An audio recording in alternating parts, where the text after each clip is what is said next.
Eu penso que o problema de Gustavo Petro é estar bastante aislado, fora e dentro. Está fuera porque América Latina no está unida para nada, ¿no? Tú has visto cómo Lula ha vetado la entrada de Venezuela en los BRICS. Esto para mí, y lo he dicho a los brasileños, fue el error máximo, fue casi una autorización a los Estados Unidos para invadir a Venezuela. El imperialismo norteamericano en este momento no puede aceptar que Lula da Silva gane las elecciones de 26 o que Iván Cepeda gane las elecciones en Colombia. No puede. Petro ha hecho desde todo punto de vista un buen gobierno, más allá de que la oposición siempre va a decir que es mal, que es casi inevitable que gane Cepeda. Álvaro Uribe fue un radicalizador tipo Trump, digamos, ¿no? Los falsos positivos es a nivel interno lo que es la compra de Groenlandia o la captura de Maduro, ¿no? No se hace esto con miles de jóvenes inocentes, matarlos para garantizar una estadística, ¿no?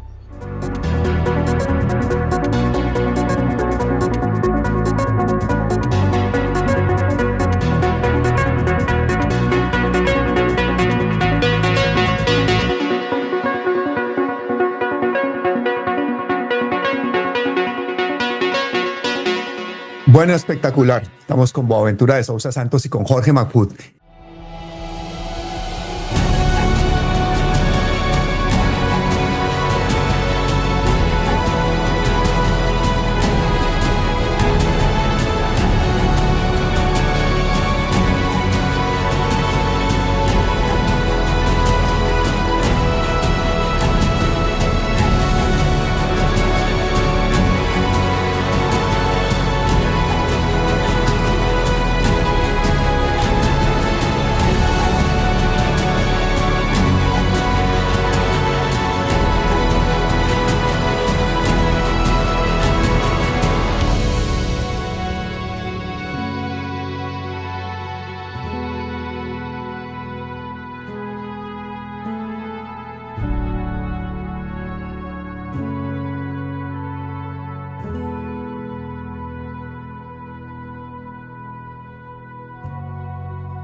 Dos cerebros progresistas, dos pacifistas, dos hombres de izquierda que luchan por un mundo mejor, que están igual de asombrados que usted, que yo, de lo que está sucediendo, de este golpe imperialista increíble sobre Latinoamérica, de esta sonada de la derecha internacional para quedarse con los pocos recursos del planeta.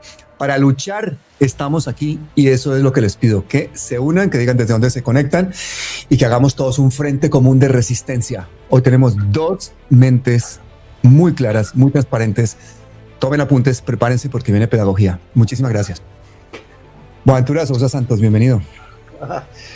No, es un placer, un enorme privilegio estar aquí contigo, con Jorge, dos personas que mucho admiro, y sobre un tema que me parece cada vez más importante. Algunos de ustedes han escuchado la conferencia de prensa de Trump ayer, por ejemplo, ¿no? Yo la escuché en la televisión turca. Tú puedes imaginar cómo la televisión turca ha reproducido en vivo durante toda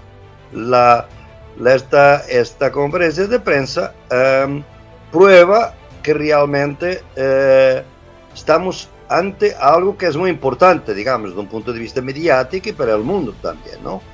Entonces me parece que hay un señor que está de alguna manera liderando en este momento un país que es un fascista, a mi juicio, con algunos problemas mentales. Lo que ha dicho ayer y la manera como contesta las preguntas, esto me parece muy semejante a lo que decía Hitler en 1932, excepto que en 1932 había 150% de inflación en Alemania, había desempleo de 30 o más por ciento, o sea, era una crisis social brutal. tú estás viendo que algunos países están en crisis. Los Estados Unidos son el grande elefante en la habitación, porque no se habla de eso, habla de sus victorias, a crear la paz. Un hombre que está produciendo guerra todos los días, dice que es un hombre de paz. Y su país, y Jorge nos puede hablar, está realmente cada vez más enfrentado a un Estado fascista, digamos, ¿no? Y que no es simplemente contra los inmigrantes, ya pasó, jamás, es más que eso, es la clase media, es la gente normal, es los obreros, universidades, o sea, el daño se produce también internamente, no es simplemente una guerra en contra de América Latina, es una guerra contra los propios gringos, digamos, contra los pueblos americanos. Entonces, ante esto, ¿qué hacemos? Bien, yo pienso que la gran mayoría de los líderes políticos del mundo, sobre todo China y Rusia, están esperando que este señor pase rápidamente. Quizás por un impeachment interno en los Estados Unidos, que de alguna manera lo retire, porque esta es locura propia, locura de comprar Groenlandia y ahora va a invadir. Lo que está diciendo hoy en Davos es que puede invadir. O sea, esto, un país de la NATO en contra de otros países de la NATO. O sea, es una locura total. Entonces, algunos esperan que él se va. Mi problema es que esto no empezó con Trump, ni va a terminar con Trump. Esta es una corriente de extrema derecha global, de una crisis de acumulación capitalista que tiene esta característica.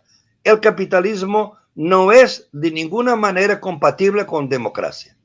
Ya lo sabíamos, de alguna manera, pero hay grados. Por ejemplo, lo que llamamos socialdemocracia permitía de alguna manera crear una división entre los oprimidos y mantener la democracia con algún valor.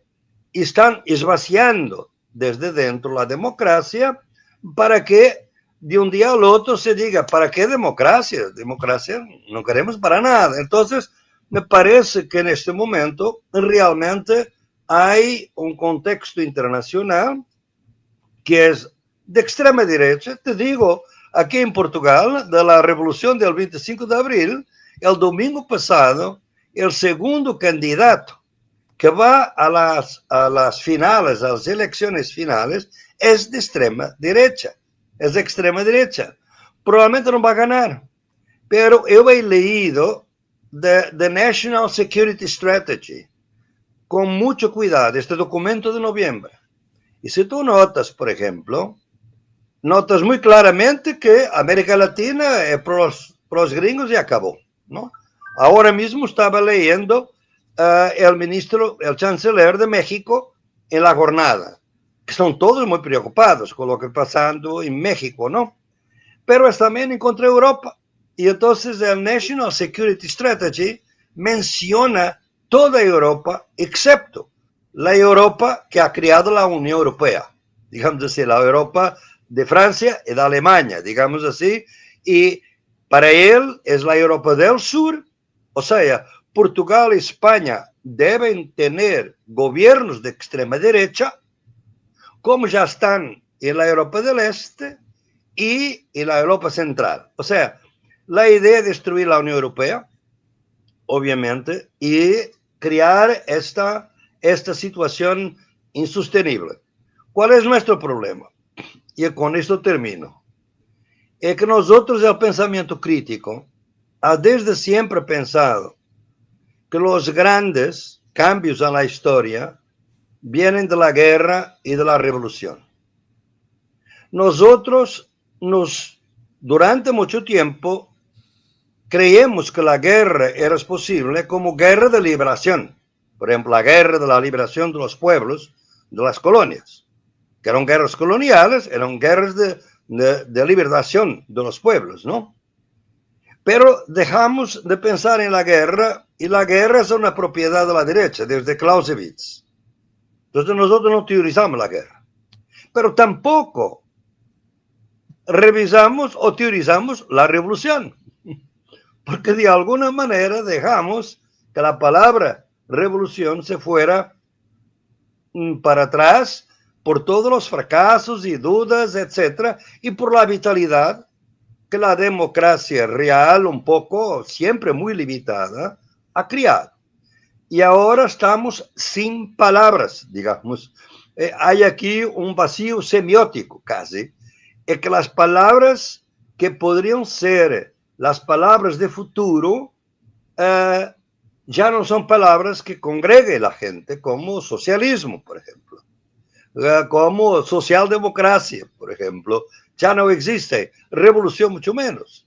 Entonces, yo pienso que esto, como Gramsci lo ha teorizado, es un interregno. Necesitamos de palabras nuevas, de un pensamiento crítico nuevo.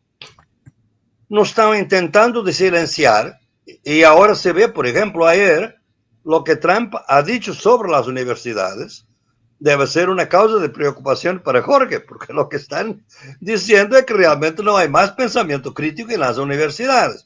Entonces, mismo nuestro pensamiento, que ya está desarmado a mi juicio, más que lo que debía, ese pensamiento es todavía peligroso. Y entonces hay que destruirlo completamente. Entonces es bueno que conversemos porque nada es fatal.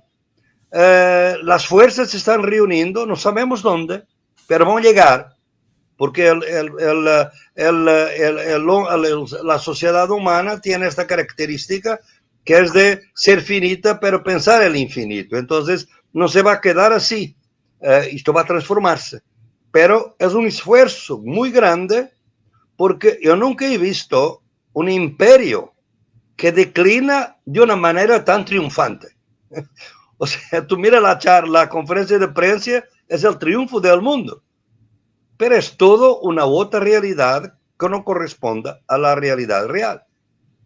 Bueno, qué excelente introducción para esta conversación, porque ya nos has dado un marco para desarrollar, porque, por ejemplo, yo la última vez que hablé con Jorge Mahfoud, si hubiésemos pensado que nos íbamos a reunir la próxima vez y en ese intermedio Estados Unidos habría bombardeado una ciudad latinoamericana, habría secuestrado a Maduro, hubiésemos tenido bombardeos en más de 10 países y estuviésemos hablando de este surrealismo, yo creo que diríamos, no, eso no va a suceder, es imposible. Pues ha sucedido, Jorge, ha sucedido, está pasando en este momento. Es como si el mundo, de acuerdo a las normas y a las reglas, se haya terminado y ahora vale todo. E incluso el señor Donald Trump diciendo, es que los que se opongan a que yo invada Groenlandia, no solamente les va a poner aranceles, sino es que están poniendo en peligro la paz mundial. ¿Qué es este surrealismo, hermano? No sé cuál es la sorpresa, Pablo.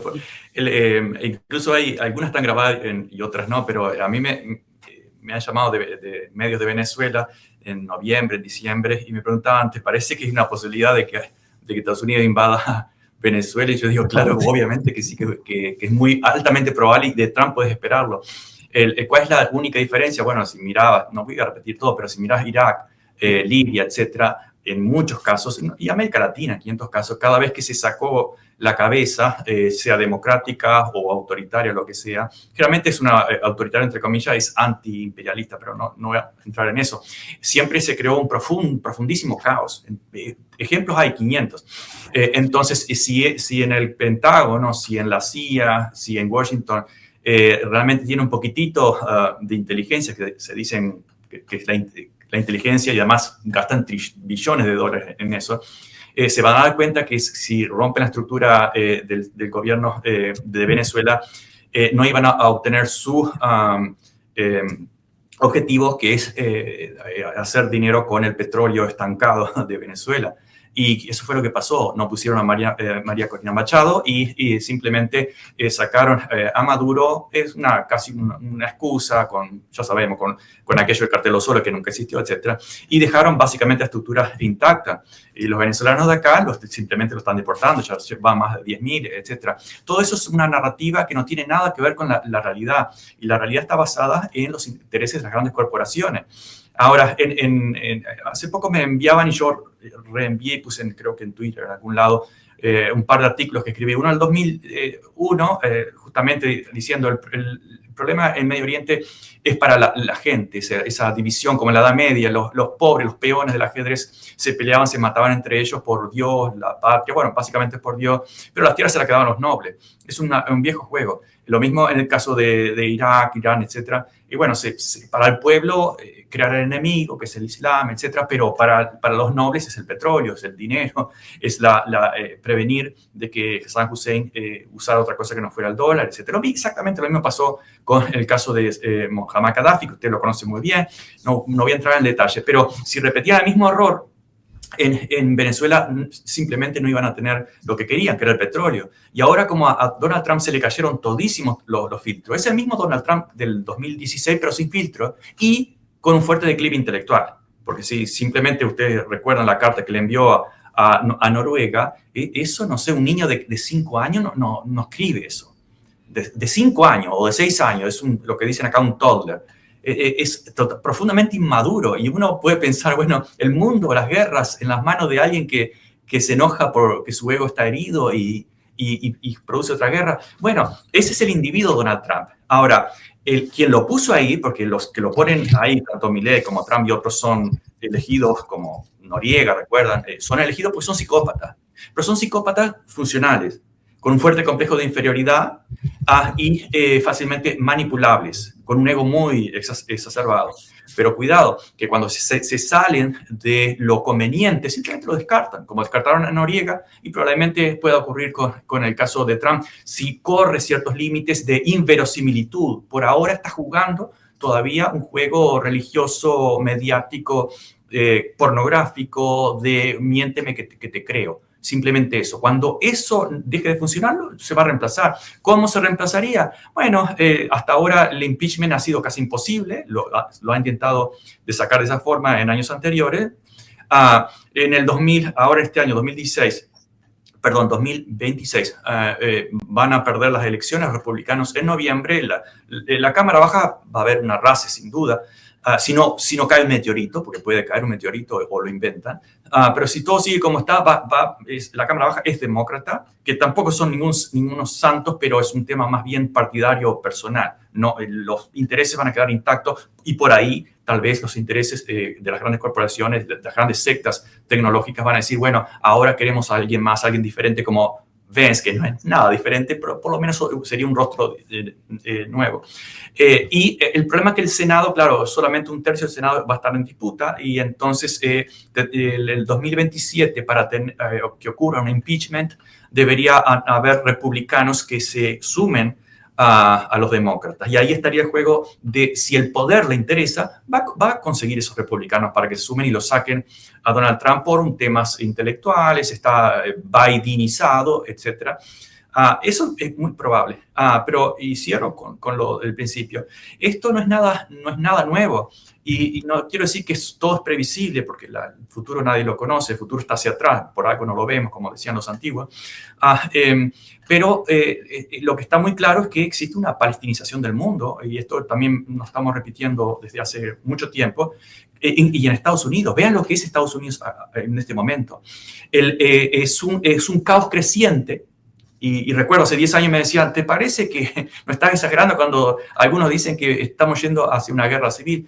Y yo decía, sí, estamos yendo, estamos lejos, pero estamos yendo. Ahora, ¿qué podemos decir? Seguimos yendo, estamos cada vez más cerca. Si vamos a llegar, no lo sé, pero sí que se va a agravar esto se va a agravar. Y lo que ocurre acá en este momento, si hablas con toda la gente, incluso si hablas hasta con cubanos y venezolanos, no todos, porque algunos se mantienen en esa secta, pero algunos se están saliendo de esa forma de ver y están súper nerviosos. ¿Por qué? Porque está tocando a ellos en gran medida. Otros ya estaban en contra, por principio, de intervenir en Venezuela, de perseguir a inmigrantes, pero muchos no me tocan la chacrita, mi familia, no hay problema. Pero eso le está llegando el agua ahí. Entonces, ¿cuál es el gran problema en el caso del poder en este momento, del poder político y económico? Que el poder se expresa personalmente en su máxima dimensión cuando rompe sus propias reglas. Las leyes las escribe el poder, eso ya lo sabemos. Y directamente las escriben, recuerdan, los comités de escritura de leyes, pero romper sus propias reglas, como por ejemplo, en este momento el ICE está rompiendo todas las reglas, ya no son de derechos humanos, están rompiendo reglas constitucionales, como la primera enmienda, el secuestro sin ninguna orden judicial, el acoso de gente, hasta por opinar en las redes sociales, el clásico acoso de las universidades, lo dijo Vance años atrás, repitiendo a Nixon, los profesores son los enemigos, la universidad es la enemigo, es la catedral que hay que eliminar. ¿Por qué hay que eliminar? Porque aunque se puede, el poder también compra parte de la academia como research o investigación, pero no tan fácilmente en toda su totalidad como se puede comprar un medio, por ejemplo. El medio se lo compra directamente o con publicidad o como hizo Jeff Bezos con el Washington Post, lo compra directamente. Es decir, se pueden comprar muchas cosas en cuanto a dominio de la narrativa, pero es mucho más difícil comprar universidades o profesores, me incluyo. Afortunadamente nunca jamás he recibido un solo dólar. Es más, me he negado a recibir incluso por artículos o por opiniones o incluso por conferencias, lo cual es totalmente legítimo, pero bueno, he mantenido esa política. No todo se puede comprar y eso les fastidia profundamente. Por lo tanto, hay que privatizarla, como en Argentina, mi ley, que es un reflejo de acá de Estados Unidos. Recordemos que privatizar es robar. Es decir, cuando a alguien le quite la billetera, simplemente diga, me privatizaron la billetera, es lo mismo. Sobre todo cuando estamos hablando de servicios públicos que cubren necesidades básicas, salud, educación, seguridad, etc. No me extiendo más, pero básicamente ese creo que es el panorama actualmente, que no debería sorprender a nadie, pero sí preocuparnos a todos. Vamos a darle un poquito de contexto a la gente que nos está viendo en este momento. Pedirles que se conecten, que compartan la señal, que digan desde dónde se conectan. Vamos a alborotar un poquito el algoritmo. Tengo aquí dos personajes que, desde luego, ni Donald Trump ni los Estados Unidos quieren que ustedes escuchen y por eso están aquí. Pero tampoco quieren que analicemos lo que es la carta. Escuchen esto porque esto de verdad que los que no hayan leído esta carta, la mencionó ahora mismo Jorge, es increíble. Donald Trump le dirige una carta al primer ministro noruego, el señor se llama Jonas Gahr Store, reclamándole que no le han dado el premio Nobel de la Paz a él. Para empezar, el gobierno noruego no tiene nada que ver con las decisiones de la toma del Comité Nobel. Es una cosa independiente, ¿no? Pero es que Trump quería el Nobel para él. Y miren lo que le dicen. O sea, es una amenaza, como dices, Jorge, de un niño de 4 años, no, peor. Le dice lo siguiente Trump. Querido Jonas, considerando que tu país decidió no darme el premio Nobel por haber detenido 8 guerras. Ya me dirán que 8 guerras detuvo. 8 guerras y más. Ya no siento la obligación de pensar únicamente en la paz, aunque eso será siempre predominante, ¿no? Ahora puedo pensar en lo que es bueno y adecuado para los Estados Unidos de América a la hora de tomar decisiones. Y luego pasa a hacer una serie de argumentos para reclamar la anexión de Groenlandia y dice, Dinamarca no puede proteger a Groenlandia de Rusia ni de China. Y en cualquier caso, ¿por qué tienen derecho de propiedad? No hay documentos escritos. Solo es que uno de sus barcos atracó allí hace cientos de años, pero nosotros también tuvimos barcos atracando. Yo he hecho más por la OTAN que ninguna otra persona desde su fundación. Y ahora la OTAN debería hacer algo por Estados Unidos. Y concluye, el mundo no está seguro hasta que no tengamos un control total y absoluto sobre Groenlandia. O sea, el mundo no está seguro hasta que yo tenga Groenlandia. ¿Qué está intentando decirnos este señor Boaventura? Mira, yo concordando con todo lo que Jorge ha dicho, pongo una nota que me parece importante. Es una nota hegeliana. Es cuando la cantidad cambia la calidad. Hegel utiliza mucho este contexto que uno va perdiendo un pelo, cada uno individualmente, y un día mira al espejo y dice, ya estoy calvo, ya no tengo. Cambió la calidad. Yo pienso que hay un cambio de calidad con Trump, que es lo mismo del tipo de que realmente la degradación del Imperio Romano era muy clara después de Marco Aurelio, pero Julio César incendia la ciudad, ¿no? Es otra cosa.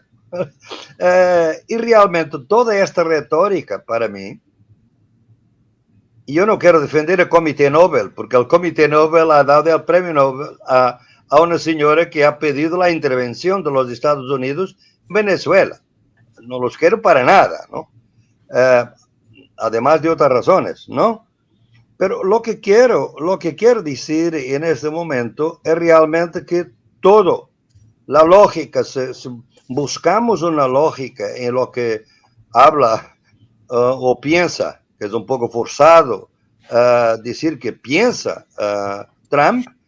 Yo pienso que se resumen en esto, es una lucha total en contra del multipolarismo, la multilaridad del mundo y la posibilidad de China venir a ser un igual, digamos, de los Estados Unidos, porque han llegado a la conclusión que nunca será igual, es muy superior en la antigüedad y es muy superior ya en muchos aspectos, y por eso hay que crear una retórica que destruya ante la opinión pública distraída que China nunca puede, de alguna manera, ganar esta lucha y ser una potencia internacional, cuando ya lo es.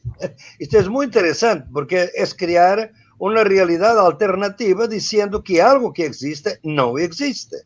Porque si tú en un momento, sabiendo que China es la gran acreedora de los Estados Unidos, ella podría crear una devaluación de dólar que sería también molesta para China, claro, obviamente, pero de un día al otro. Ustedes saben cómo se creó la crisis en Irán. La crisis en Irán fue fabricada en los Emiratos Árabes en un día. Una especulación contra el real, la moneda de Irán. Y de un día al otro, la moneda de Irán pierde 40% de su valor. Y es por eso que los comerciantes no pueden vender sus productos. Y entonces está, o sea, un país pequeño, pero importante, que es los Emiratos Árabes, producieron un pretexto, de acuerdo, y siempre con la CIA y con la Mossad, para destruir a Irán.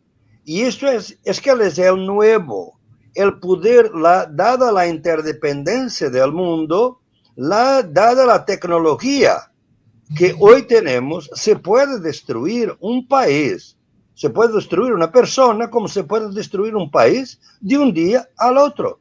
Y así fue, se creó la idea de que Irán es ingobernable. Cuando no lo ves, todos los datos que tenemos es que ahora realmente hay mucha manifestación en favor del gobierno. No estoy diciendo que es un gobierno perfecto, como tampoco es lo de Estados Unidos o de Arabia Saudita, pero crearon la idea de caos como crearon la idea que Maduro es un dictador. O sea, cuando no gusta de una persona, es un dictador, ¿no? Y la prensa global, cuando tú miras los periódicos en África mismo, dice dictador Maduro muchas veces. O sea, consigue, debido al control que tiene en todos los browsers, en todas las altas tecnologías de comunicación, consigue un control total de la realidad como él es vista por la gente. Y ese es el efecto de realidad que obviamente ya Freud hablaba, que mismo si no es verdadero, funciona como si fuera. Y ese es el peligro, porque fue así que nosotros entramos en la Primera Guerra y en la Segunda Guerra Mundial. Pues realmente exagerar, digamos, un acto como invasión de Polonia o el asesinato del archiduque que no podría crear una guerra, pero era el pretexto para eso, ¿no? Yo pienso que ahora se decía que era Ucrania, que quizás no es Ucrania. ¿Por qué? Porque Trump, Putin, ya ha dicho que la manera mejor de trabajar con Trump en este momento es la siguiente. Tú no lo utilizas, pero lo deslegitimas. Por ejemplo, si Putin es tan poderoso para destruir 30% de la electricidad en Kiev, en la capital, en este momento, con 14 grados abajo de cero, ¿no? Imagínate lo que es, ¿no? No es capaz de enfrentar Trump cuando ataca un tanker, un navío de carga de petróleo con la bandera rusa. Y no hace nada. ¿Por qué? Hay aquí conveniencias de lucha estratégica entre estas grandes potencias. Es una guerra de posiciones, como diría Gramsci, ¿no? Se están posicionando, y ahora también sobre Groenlandia, que ahora ya no es Ucrania, porque Ucrania ha cumplido su función, que era cortar, cerrar el camino de China para Europa. Ya está cerrado, acabó, y de alguna manera neutralizar a Rusia. Están neutralizando el Medio Oriente por la balcanización, y ahí los Emiratos Árabes tienen un gran papel. Son ellos que están dividiendo Siria, están dividiendo el Yemen, dividieron a Libia. O sea, como no dominas, destruyes, fragmentas todo el Medio Oriente, y quieren ahora fragmentar, balcanizar, diríamos, a Irán. Y esto porque Israel quiere dominar todo esto para hacer la entrada de China a través de su control. Entonces, hay aquí un cambio de calidad que realmente no es Trump. Trump es una figura grotesca, digamos, que cumple una función de avanzar a tal límite lo verosímil, lo que puedo pasar, que después vienen otros que no son tan radicales, pero ya son horribles y que van a seguir a un nivel muy horrible, pero un poquito más con otro lenguaje, pero nunca va a llegar a donde estamos. Ese es, digamos, el threshold, el patamar que se quiere llevar de discusión. Y nunca se habla de sociedad alternativa, de socialismo, mismo ahora de socialdemocracia. Y eso realmente es verdad, no es nuevo, lo sabíamos antes, pero hay aquí un cambio de calidad que yo no sé para qué, pero me parece que es un imperio que ha decidido que su último grito de guerra, que sabe que va a fondo, que va a ser destruido a plazo, ¿no? Quiere quizás que todo el mundo sea también destruido. Es por eso que Groenlandia es un problema de seguridad para el mundo. O sea, o ustedes están con nosotros o el mundo se va. Pero no sabe que hay países que tienen bombas atómicas que pueden, por la vez primera, tener una guerra en territorio norteamericano, porque hasta ahora las guerras nunca han sido solamente las guerras en contra de los indígenas, los indios, no, pero no han sido en los Estados Unidos, y la próxima será en los Estados Unidos, por supuesto. Yo he visto en los últimos días que de los pocos amigos o personas que siguen publicando cosas sobre el genocidio en Palestina es Jorge Mahfoud, y Jorge nos hace caer en cuenta de que casi que nos han hecho olvidar de la salvajada que es un genocidio, con esa producción de noticias una tras otra, cada vez más alarmantes, que cada vez comprometen más la seguridad internacional, que cada vez más nos acercan a una guerra nuclear.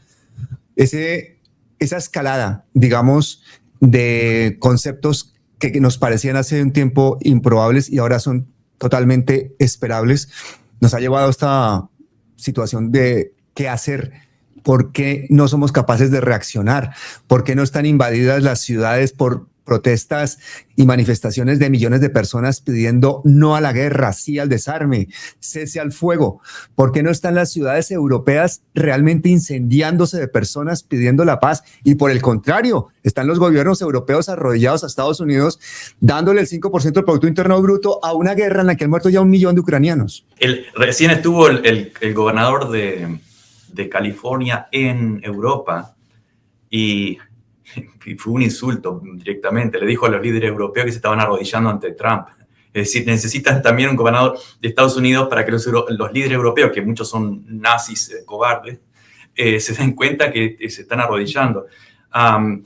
Bien fácilmente, ya lo hemos dicho, la idea de Estados Unidos es americanizar Europa, es decir, eliminar la seguridad social, el estado de bienestar, sacar todo ese dinero para capitalizar ejércitos, que ese dinero como siempre va a ir a los monopolios privados, donde se hace más dinero a través de la guerra.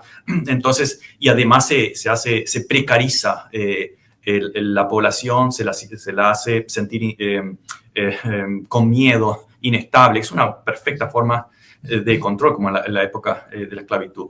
Ahora, hay todo como una psicología también del mercader. Es decir, cuando uno va a vender un auto que no vale más de $1.000 y pide 10.000. Entonces la otra persona dice, es carísimo 10.000. Bueno, te voy a hacer un descuento, $2.000 o $3.000, ¿te sirve? O $4.000 mejor. Bueno, pero le vas a pagar 6.000. De todas formas, y salís contento con un mal negocio. En este momento es básicamente la psicología en muchas partes. Es decir, por un lado es la extrema derecha, que es una expresión extrema del neoliberalismo, pero está yendo a ver hasta dónde puede ganar. Y llega un momento de que, bueno, si las cosas se ponen mal, retrocedemos un poquito y todo el mundo está contento. Bueno, triunfamos y vencimos en las elecciones. Y como decía vos, no se está hablando del problema de la raíz, en realidad es el capitalismo.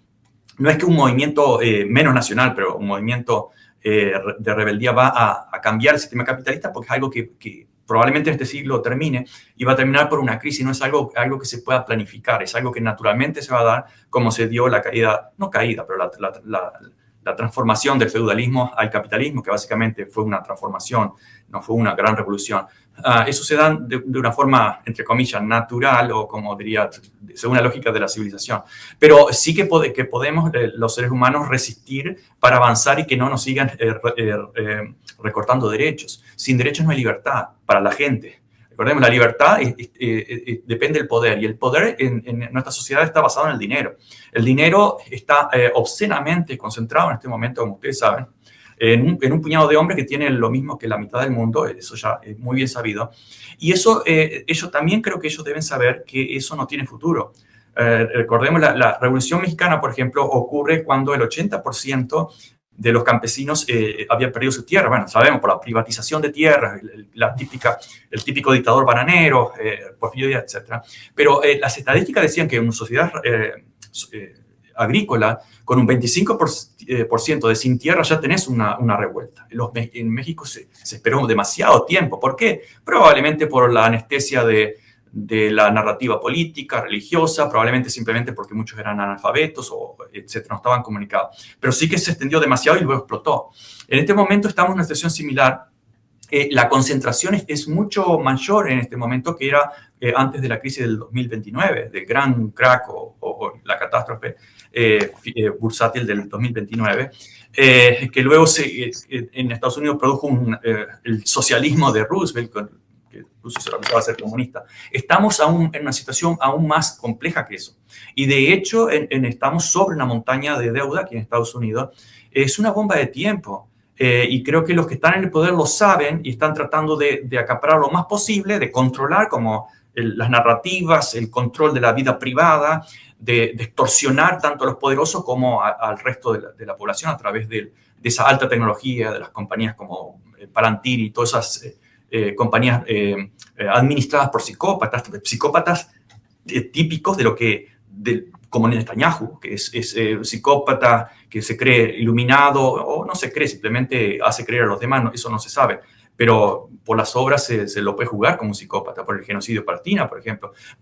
Incluso cuando se hablaba de qué pasó, que vos estabas hablando, qué pasó, Pablo, qué pasó con toda esa narrativa o ese sentimiento de indignación por el genocidio de Palestina. Bueno, también fue una ingeniería mediática. Recordemos que antes del pseudo acuerdo de paz, el mismo Netanyahu estaba diciendo, estamos perdiendo la batalla narrativa, estamos perdiendo el control de las redes y hay que hacer algo. No solamente hizo una reunión y ofreció $7.000 por cada influencer que hiciera alguna tontería, más allá de bots, también influencers de carne y hueso. Y hubo toda una estrategia, yo creo que muy bien pensada, porque esa gente no solamente invierte billones de dólares en eso, sino que tiene toda la tecnología, todo el Big Data para analizar cuáles son las tendencias, cuáles son las posibilidades. Lo tienen toda la tecnología más alta. La misma tecnología que secuestró a Maduro, por ejemplo, que ese tipo de acción es muy fácil para ellos. No es fácil luego controlar masas de población durante mucho tiempo, y ese es su gran miedo. Entonces, estamos en un momento de quiebre. La gente se va a conformar, por ejemplo, en Estados Unidos, cuando gane los demócratas en noviembre, porque está bien, repito, si uno está sufriendo de algo y tiene un pequeño alivio, se siente feliz. Pero no quiere decir que con eso se haya resuelto el problema. El problema va a continuar como continuó después de la crisis del 2008, con las mismas recetas de Obama, que no eran diferentes a las de Bush, que no son diferentes a las de Trump en este momento, con estilos diferentes. Uno, un capitalismo neoliberal como el de Obama y guerrero, más amable, más elegante, políticamente correcto, y otro, lo que tenemos, la caricatura de Trump.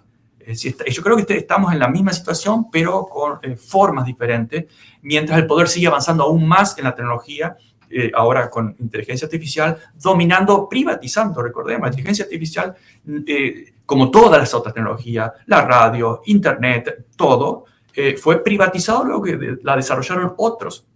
Y en el caso de la inteligencia artificial, OpenAI, por ejemplo. Y ahora está casi totalmente en manos de esos psicópatas, que teniendo esa tecnología nos va a mantener como esclavos. Pues el último librito que escribí, que publiqué hace poco, el título creo que es suficiente, no es necesario comprar el libro, pero es La rebelión de los amos. Se supone que la rebelión siempre han sido de los esclavos, de los oprimidos, bueno, en este caso de los amos, que no estaban conformes, veían venir las cosas aún peor y organizaron una quema de todas las naves para evitar una rebelión. Boa, en estos días un amigo tuyo está citado en la Casa Blanca por este fascista. Gustavo Petro ha sido llamado, bueno, han conseguido una entrevista, porque entre otras cosas lo han metido en la lista Clinton, lo han declarado narcotraficante y terrorista, con lo cual al hacer eso Trump puede perfectamente con una orden presidencial invadir Colombia o ir a secuestrar a Petro, etc.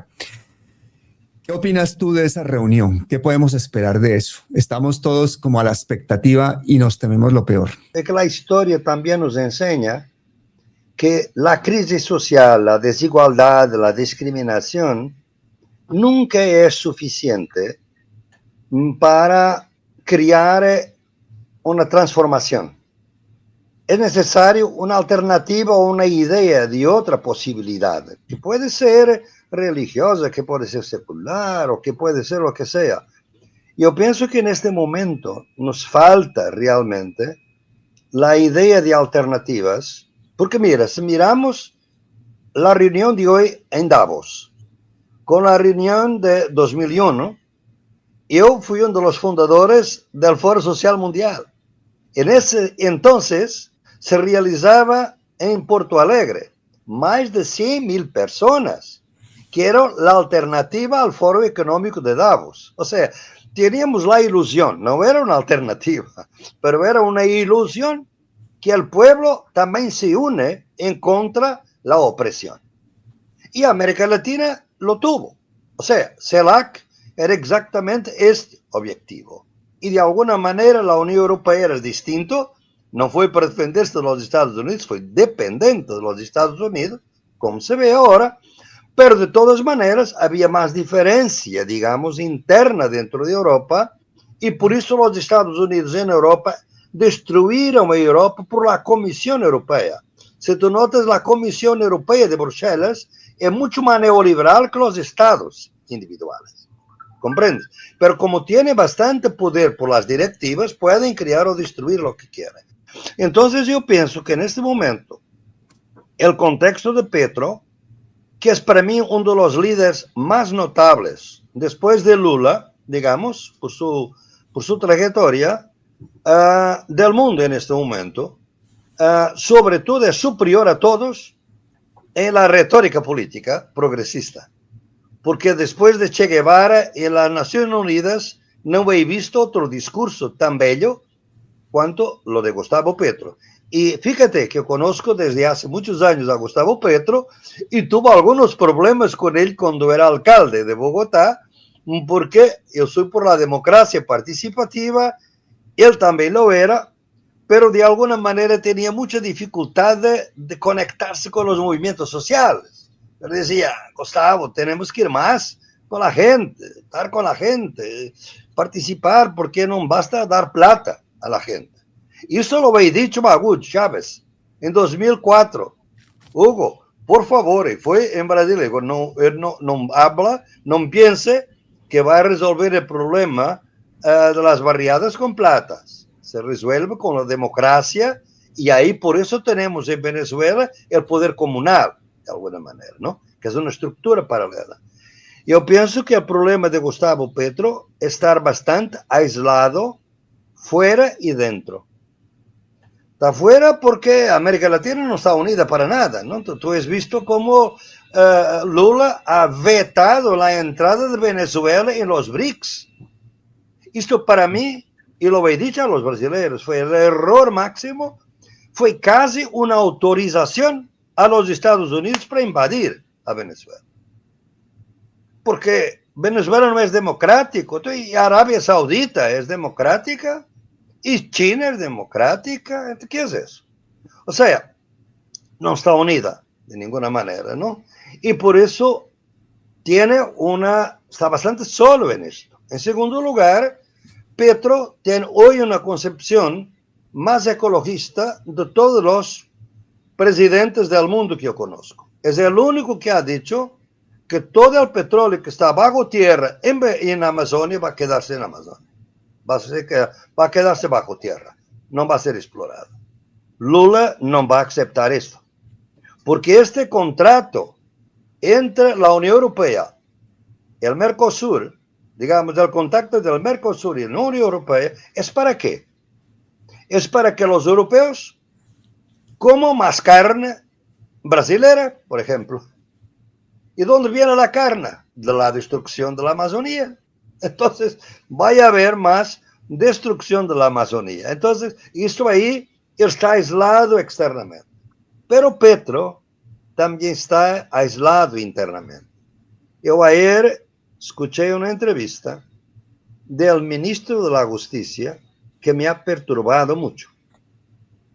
Él ha dicho que su celular, su telemóvil, ha sido escuchado por el Ministerio de la Defensa de su propio gobierno, porque el Ministerio de la Justicia está a investigar la corrupción y el Ministerio de la Defensa, a la vez de ayudar a un ministro que está en lucha a los corruptos, está a vigilar y a proteger y a intentar de incriminar los denunciantes de la corrupción.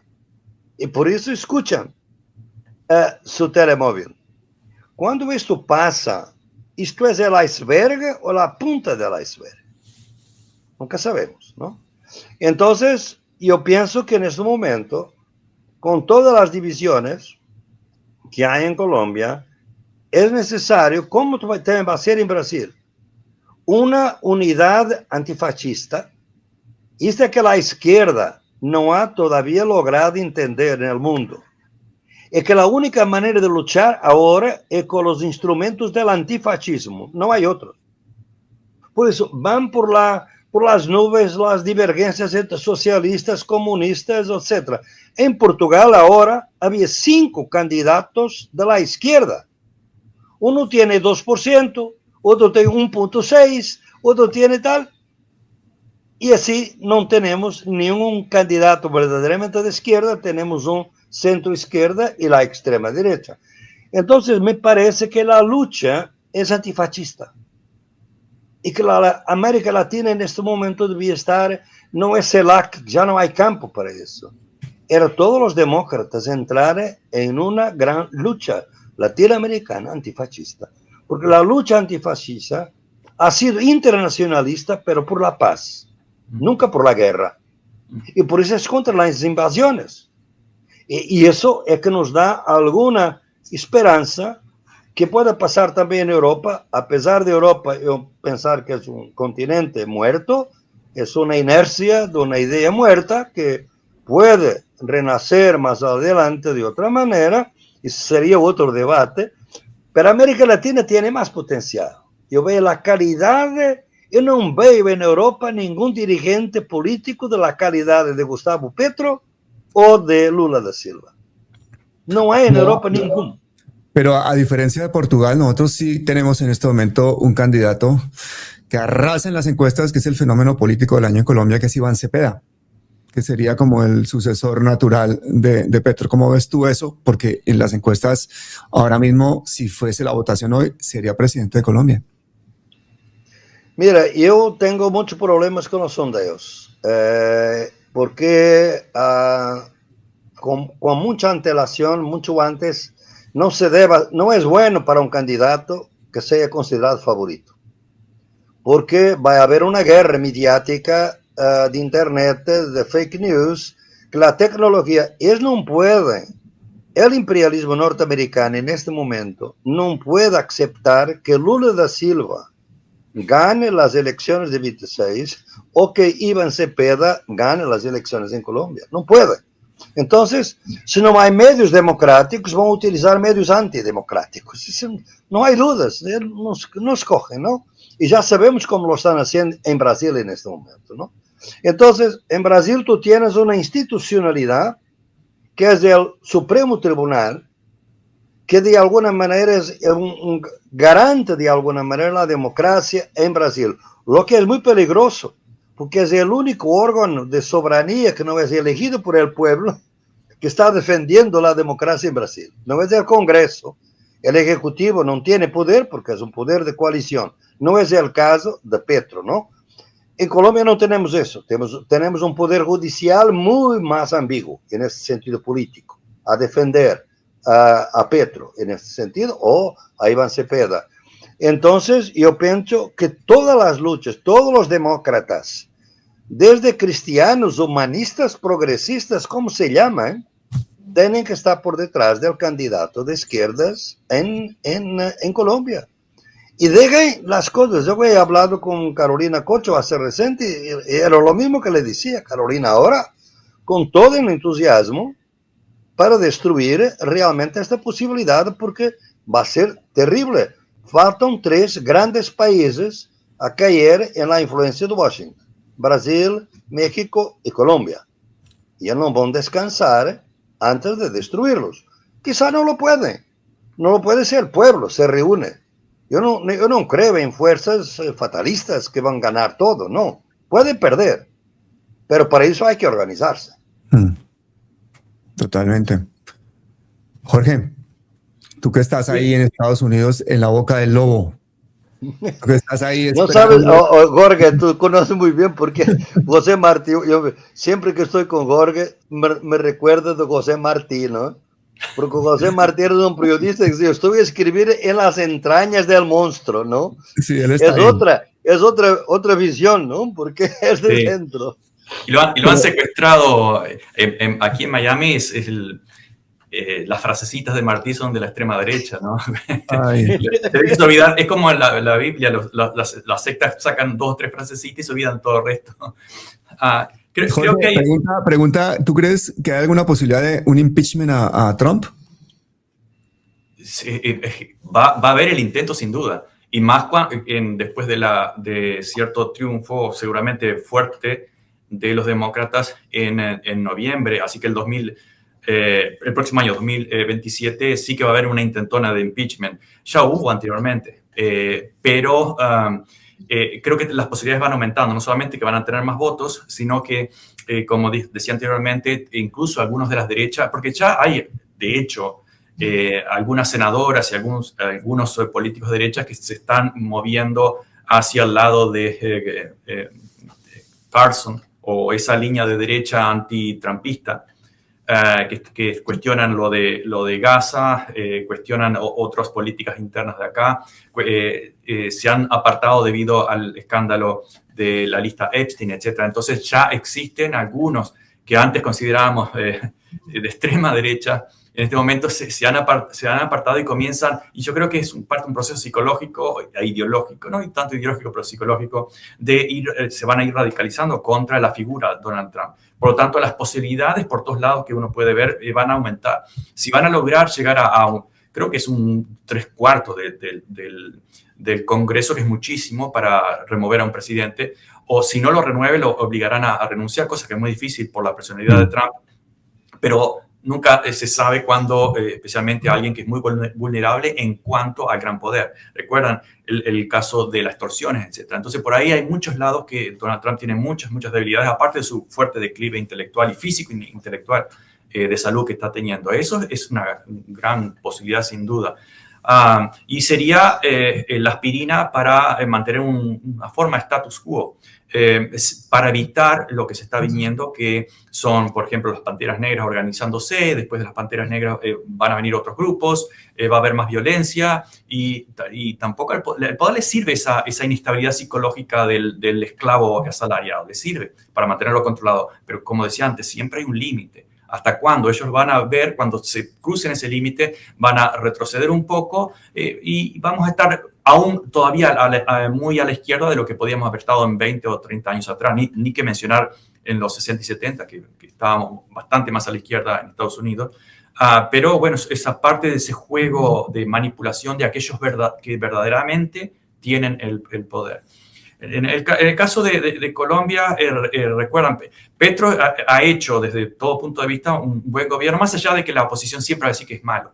Pero recordemos que la dinámica, entre comillas, natural de América Latina son más o menos 3 periodos de 4 o 5 años cada uno. Petro está en el primero, es decir, el segundo. Creo que Cepeda o Carolina Corcho ganarían en una situación normal, si no hay, como decía Boa, que es lo más probable, una muy fuerte intervención de la maquinaria propagandística y manipuladora estadounidense. Y cuando digo estadounidense no me refiero al pueblo, repito, el pueblo está siendo parte de esa colonización, pero sí de esa élite hipertecnológica que lo manipula todo. Entonces, si ese proceso natural no se distorsiona, es casi inevitable que gane Cepeda.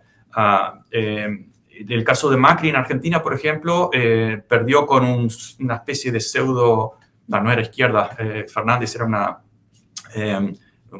casi ni siquiera peronista o algo parecido. Pero claro, Macri ya hizo un mal gobierno, más allá de toda la propaganda. Y luego volvió Milei con esa intervención mediática de bots, de publicidad, ahora de intervención directa y de acoso directo de Trump para que gane las internas del año pasado, que en realidad fue mucho más tímida de lo que se vendió realmente, si vemos los mapas, un mapa electoral, cómo fue evolucionando. Pero simplemente eso, Petro está todavía en el primer periodo. Creo, no sé si era Hugo Godoy que decía que el proceso en todos los países de ahí de América, de esa región, necesita mínimo 20 años. Y es cierto. Sin 20 años de un proceso de un gobierno y de izquierda, según lo entendemos nosotros, no hay una transformación social o una democratización. Y esto lo uno con el primero que dijo Boa, que está en la tapa del libro. El capitalismo y la democracia son totalmente incompatibles. Simplemente que la democracia fue un secuestro después de la Ilustración, etc. Pero por definición en sí mismo. El capitalismo es concentración de poder, concentración de capital, es totalmente antidemocrático. Y por historia es totalmente antidemocrático. Lo vimos en las dictaduras de Latinoamérica, lo vimos en las dictaduras en África, todo el tipo de dictadura y brutalidad, incluye la esclavitud como una fuerte expresión de capitalismo, con la privatización de los cuerpos humanos, etc. Pero si no hay una distorsión, Petro, quiero decir, Cepeda debería ganar, pero hay que tener cuidado con la inoculación tecnológica, que es muy poderosa en este momento y que ya hemos visto en casi toda América Latina, en América Central, Ecuador, Chile, etc. Y es que mira, mientras está Iván Cepeda recorriendo Colombia, llenando plazas y plazas y plazas, el pueblo sale masivamente cuando Iván Cepeda, la derecha haciendo una campaña de descrédito a nivel, pero invirtiendo muchísimo dinero a nivel de las redes. Impresionante, espectacular.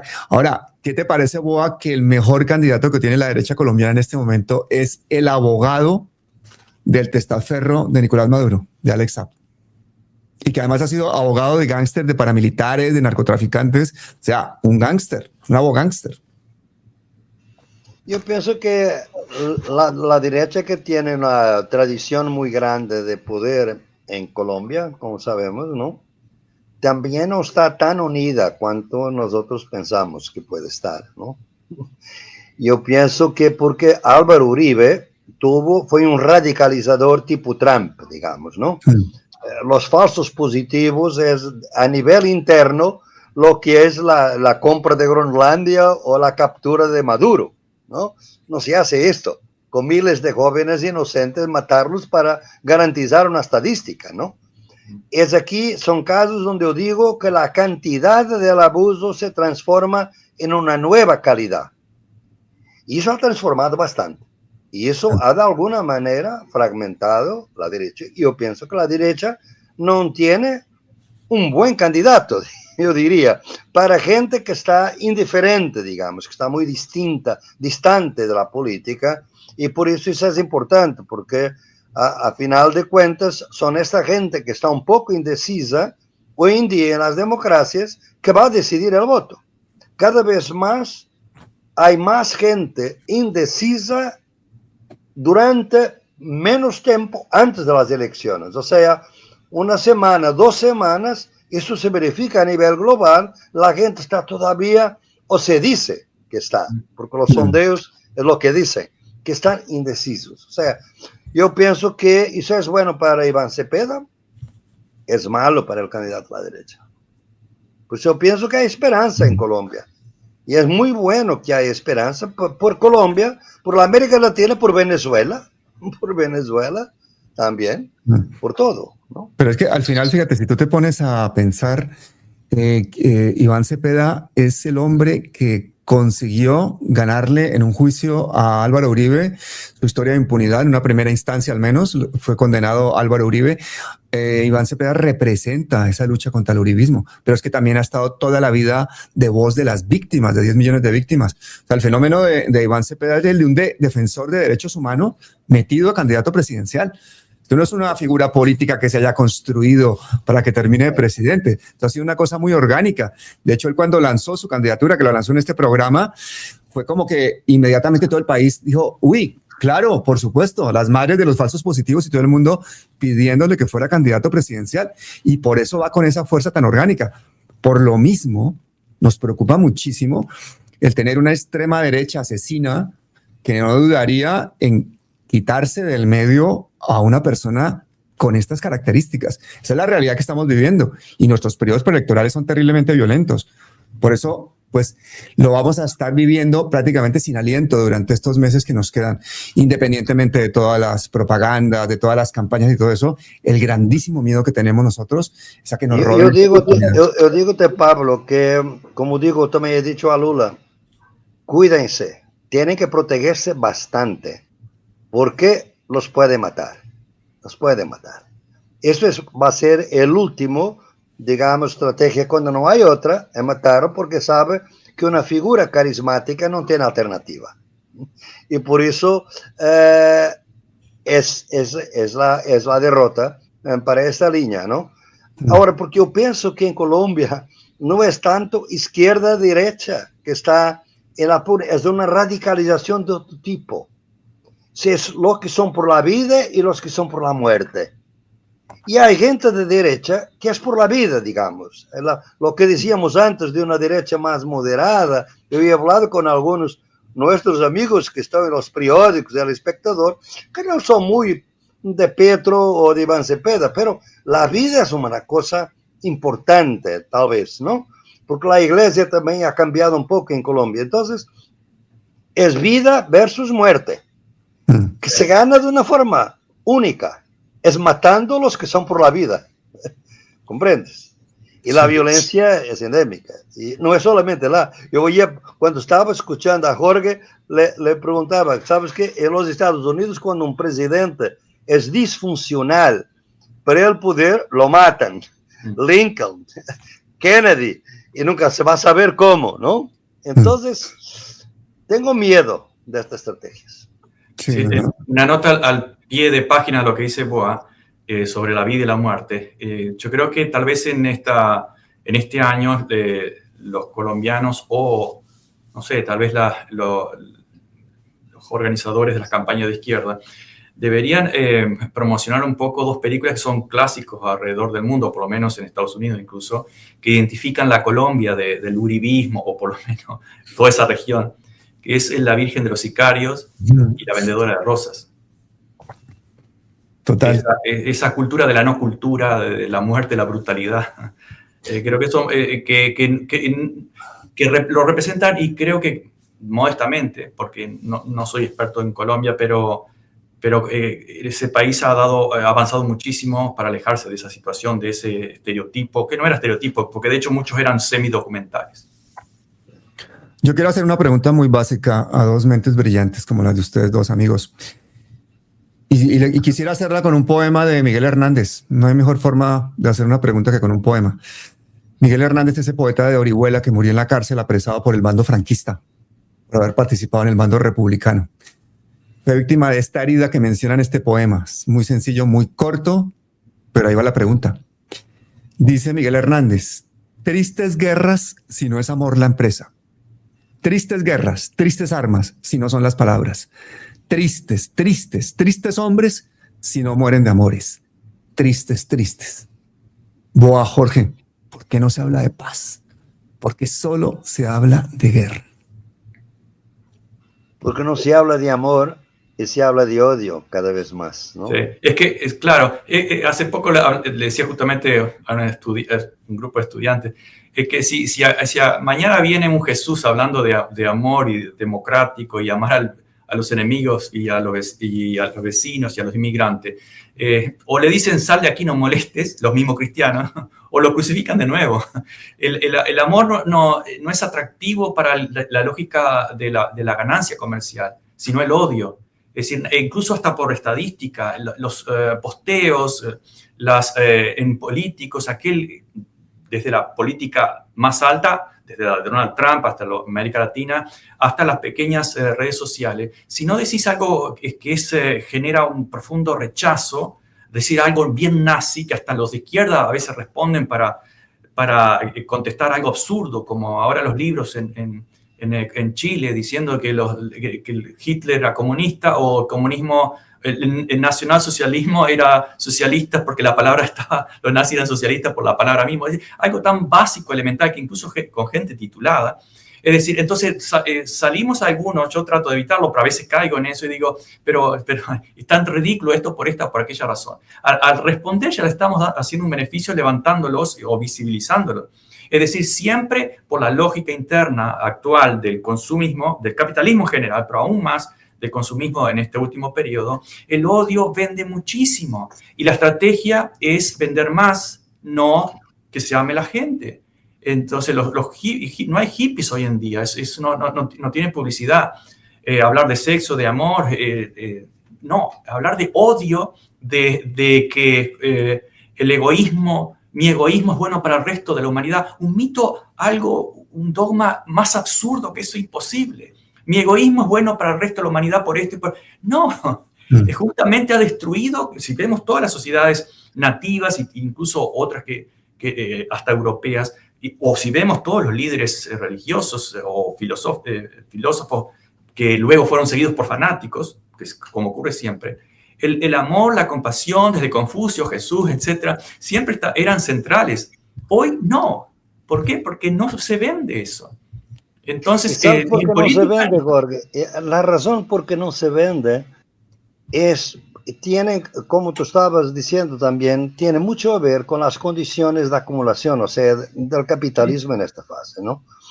Porque si tú miras, por ejemplo, las discusiones en China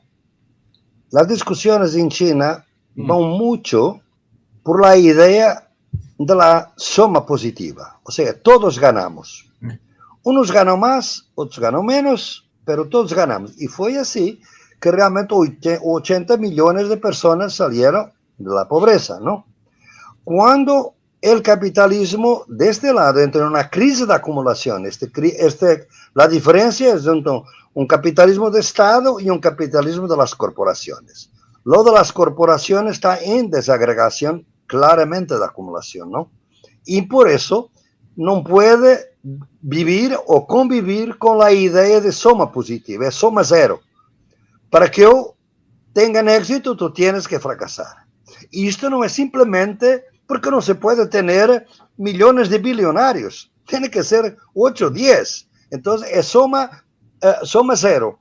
Y esto está dentro de la gente. Y sé que la envidia, la rivalidad psicológica está dentro de la gente, el odio. Para que tenga éxito, tú tienes que perder. Y por eso no hay solidaridad ninguna, no puede haber cooperación, no puede haber cooperativismo ni nada. Eso es el cambio, lograron que el capitalismo hoy es un estado de alma también. Por eso, de alguna manera, tenemos que luchar contra nosotros muchas veces para encontrar una alternativa, digamos. Mira que yo creo que siempre he pensado que uno de los, o tal vez para mí, no sé esto en profundidad, pero tengo esa sensación que uno de nuestros mayores problemas en Colombia es el clasismo, porque el clasismo como que agrupa una cantidad de formas diferentes de discriminación, de racismo, de odios, de patriarcados, de muchas cosas, y lo hace quizás y hace que seamos especialmente sutiles, en el caso de los latinoamericanos con estas desigualdades, que seamos especialmente sutiles al momento de estigmatizar, de diferenciar al otro. Incluso gente que vive en un mismo estrato social ya se diferencian simplemente por el sitio donde compran la comida, por la forma en que hablan, por el club al que van. Siempre hay como microetiquetas y microdiferencias para que en ese gran clasismo en el que vivimos envueltos los colombianos y en esa desigualdad, pues la única forma de mantener esas diferencias sea el uso de la violencia. Y recuerdo la frase de Gandhi que decía que la violencia es el miedo a los ideales de los demás. O sea, nos da pánico escuchar los ideales de los demás. O sea, ¿cuál es Fíjate que nosotros hacemos muchísimos programas aquí en Palabras Mayores y a mí siempre me sorprende el sectarismo a veces de la gente que está en el chat. Empiezan digo, pero a ver, toda esta gente que está aquí supuestamente es progresista, supuestamente es de izquierda y ya están peleando por matices, pero unos enconos brutales. ¿Cómo vamos a llegar unidos a ganar en unas elecciones? ¿Cómo vamos a estar todos detrás de Iván Cepeda? No solamente es tener candidatos carismáticos, es también tener un pueblo que tenga un poquito de pensamiento crítico y que se dé cuenta que ha sido sujeto a una manipulación, que es básicamente que le vendieron la idea de una democracia que no existe, que esto es una guerra de pobres contra ricos y que los pobres han orquestado intelectualmente los conceptos con que nuestra sociedad se mueve de forma clasista y organizada para que siga con esas desigualdades. Yo quisiera preguntarte a ti, en una sociedad como la colombiana, ¿tú crees que con uno o dos movimientos o dos gobiernos progresistas podríamos ya empezar a ver un cambio cultural en ese aspecto? ¿O vamos a tener que repetir el ciclo de la vuelta eterna de la extrema derecha para rematar su proceso destructivo? No, mi experiencia, yo empecé a trabajar en los 90 del siglo pasado en Colombia, ¿no? Y he visto exactamente lo que has descrito. ¿Dónde vi la diferencia? Fue a trabajar con los pueblos indígenas. La gran vitalidad de alternativa cultural está hoy en las universidades indígenas de Colombia, que son muchas. No son muy visibles, pero te digo que yo conozco algunas que están produciendo un trabajo cultural de una otra Colombia, de la diversidad, de la armonía, de la relación con la madre tierra, con las diferencias relativizadas en esa manera entre la gente. Son mucho más intercultural, lo que llamo las epistemologías del sur, las veo mucho más ahí, y formas de luchar que son más unidas. Te digo, en todos los movimientos que organizamos con indígenas en el Foro Social Mundial, los pueblos indígenas eran los más preparados para entrar en concesiones desde que se respete su cultura. Pero en la práctica concreta de la lucha somos distintos, pero estamos juntos. Y esta que es la lucha no es ser igual, no es ser uniforme, es ser distinto, pero estar en la misma lucha. Porque algunos unen.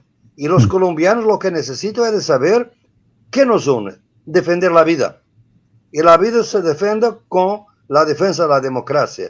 Y esto, para defender la vida, tú no tienes gente más competente que los pueblos indígenas, porque son ellos.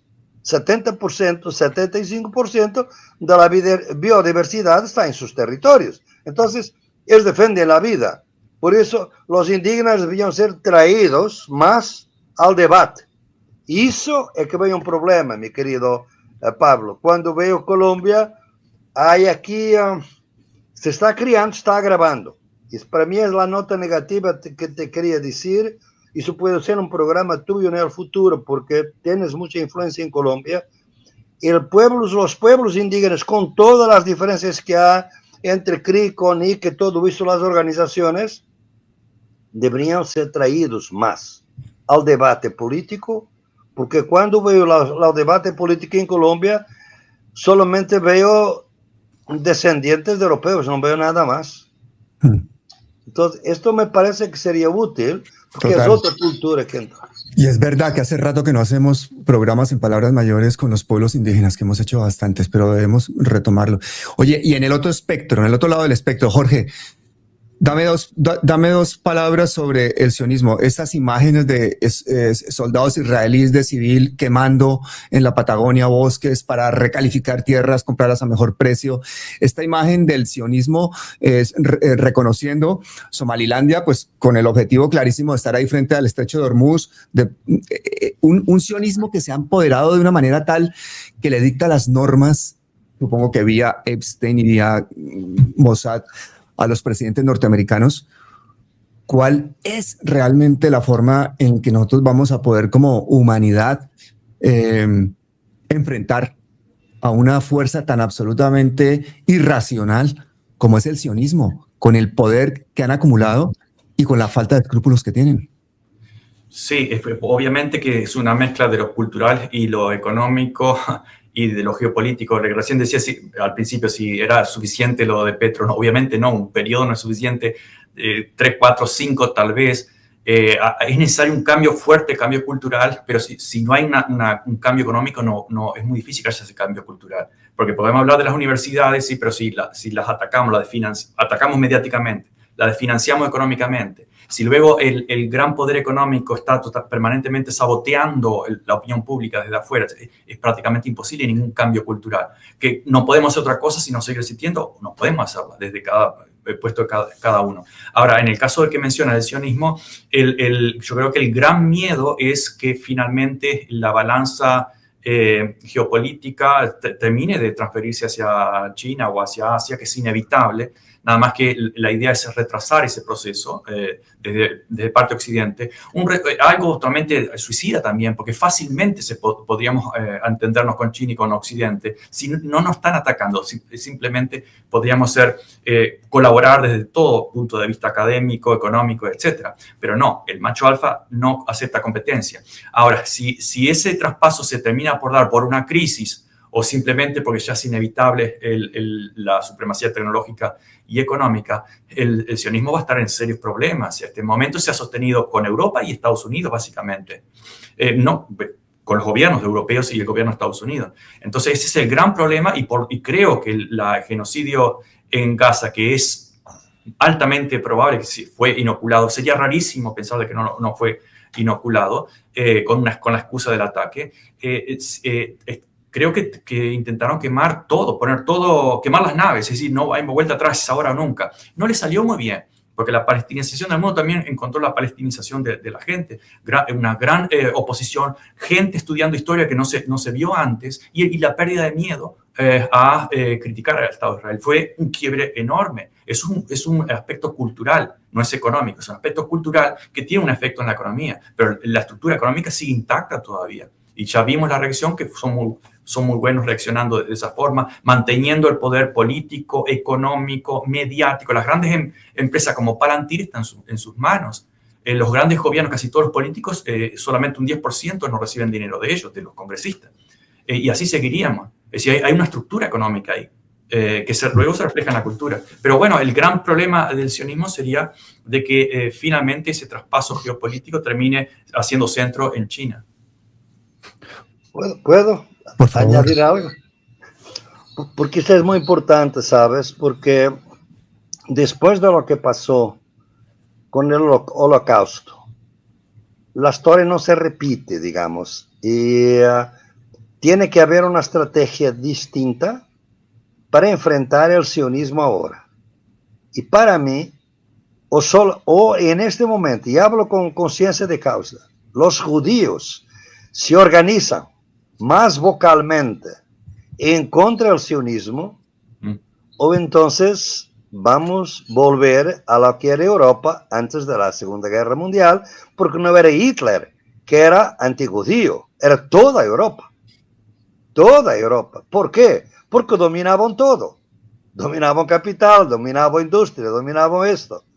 ¿Por qué que los actores de Hollywood hoy, yo estaba mirando ahora, y es para ti, Jorge, que también trabajas mucho con la cultura, es interesante. Yo estaba a escuchar, porque me interesa por esto, un show que tú no conocías, porque deberías, si ya estuvieras vivo, que era el Dick Cavett Show, que había en los Estados Unidos, que llamaba, por ejemplo, los artistas de Hollywood en contra de la guerra del Vietnam, en contra de Nixon, Peter Fonda, Jane Fonda, Henry Fonda, Eric Fromm vino a criticar la guerra a un show. ¿Tú ves eso hoy? No, porque no se puede hablar en contra de Israel, porque para ellos Israel, judío y sionismo es lo mismo. Por eso, si los judíos no se movilizan rápidamente, vamos a tener otro desastre de prejuicio en contra de los judíos en el mundo. Y eso será horrible. De mi punto de vista, y del punto de vista mismo de gente relacionada con mi familia. Es muy, muy trágico. Yo creo que en Estados Unidos esa división entre judíos antisionistas es mucho más clara, por ejemplo, en Argentina, que en Argentina casi no existe. Hay un miedo paralizante, incluso en los periodistas, de ni siquiera tocar ese tema. Pero cuando son dos cosas distintas.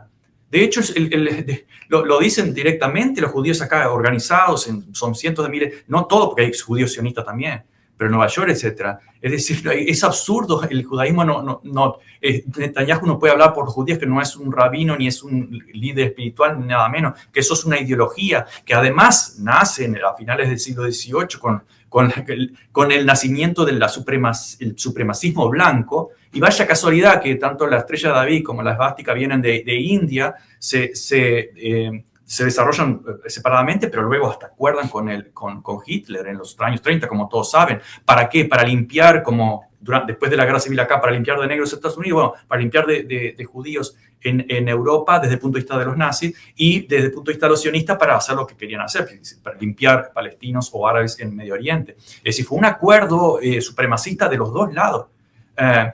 Pero hay acá en Estados Unidos nuestra amiga Aviva Chomsky, y obviamente nuestro amigo, su padre Noam Chomsky, Aviva estuvo acá en este programa y acá en la universidad, etc.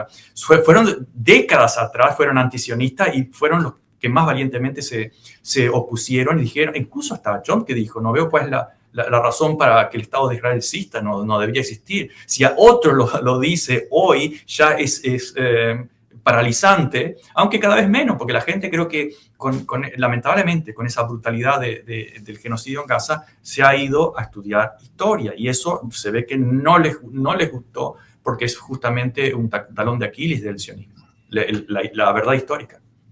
Bueno, excelente, excelente. Yo creo que en esta hora y media que hemos estado hablando con ustedes dos, la gente ha disfrutado muchísimo. Esto es un homenaje a la inteligencia del pueblo latinoamericano.